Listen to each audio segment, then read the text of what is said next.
jërë ngeen jëf mbokk internet u info Actubuzz comme niñ ko xamee ginnaaw bi nga xamante ni verdict bi wàcc na fële ca chambre criminelle muy àtte bi doxoon ci diggante Ousmane Sonko ak kii di Adji Sarr jamono ji ñuy wax ak yéen nag mën nañ ni Sénégal fépp mu ngi boy comme niñ ko nemmikoo ci Bignona jamono ji sax ñu ni signalé ni am na ñaari moor yu fa am waaye looleet wéeraguñu ñu ngi koy vérifier ba xam ni ki noonu fële ca Pikine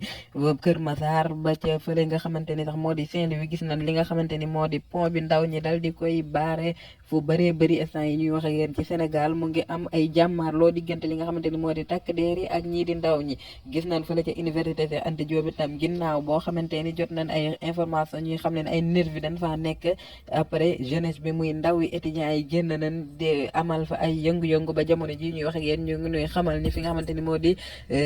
wala boog rek faat nañ fa benn nervi loolu di itam nekk information boo xamante ni amagunu ci lu ñu leer waaye ñoo ngi koy vérifier kon daal ci fàttali jamono ji ñuy wax ak yéen Sénégal tàngana ba jéggi day wa ginnaaw boo xamante ni lii di chambre criminelle teg nañ ci daan Ousmane Sonko ak kii di Ndeye Khady Ndiaye ñaari at kaso yoo xamante ni dañ koy tëdd ci fàttali nag moom Ousmane Sonko kenn daanew ko crime muy li nga xamante ni moom la ko Adji Sarr doon porte plainte woon kon maanaam li waraloon coow li ñaari at dañ koo dàq seetal ko ci waaye nit ko toppee li ñuy wax corruption en jeunesse maanaam ngir nax ay